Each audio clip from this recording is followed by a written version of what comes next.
রাধে রাধে, জয় শ্রীকৃষ্ণ। কেমন আছো সবাই? আশা করি সবাই ভালো আছো। তো আমার গবেষণার কৃপায় আমাদের বাড়ির সবাই ভালো আছে। তো আমার গবেষণাকে কেমন লাগছে তোমরা বলো। আমি নিজের হাতে জন্মাষ্টমীর আগের দিন সাজিয়েছি, তবে আমি জন্মাষ্টমী ভিডিও দিতে পারলাম না, যেহেতু আমি খুব ব্যস্ত ছিলাম। আর আমার গোপালের বাড়ি তৈরি হচ্ছে, তাই জন্য খুব আনন্দ আমার এখন। আর যেহেতু বাড়ি হচ্ছে বলে মিস্ত্রিরা আছে, তাই জন্য 6জন মিস্ত্রি আছে, তাই জন্য আমি ভিডিও বানাতে পারছিলাম না। তো দেখো, আর আরেকটা কথা হচ্ছে, সেদিনকে উড়িষ্যায় যাচ্ছিলাম আমি ডাক্তারের কাছে, তোমরা অনেকে প্রশ্ন করেছো।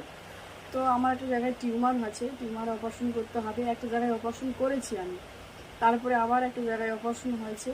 তো এই অপারেশনটা মানে এই টিউমারটা খুব খারাপ। তো আমার যেটা হয়েছে সেটা ছোটো হয়েছে, এটা বড় না। ডাক্তারবাবু বলেছে যে টিউমারটা অপারেশন করলে ভালো হয়ে যাবে। তাই জন্য আমি জায়গায় গেছিলাম, ডাক্তার দেখিয়েছি। ডাক্তারবাবু বলেছিলেন যে 1 মাস ওষুধ খেতে, তার জন্য খাচ্ছি, টেনশনেও আছি। সবাই ভালো থেকো। রাধে রাধে।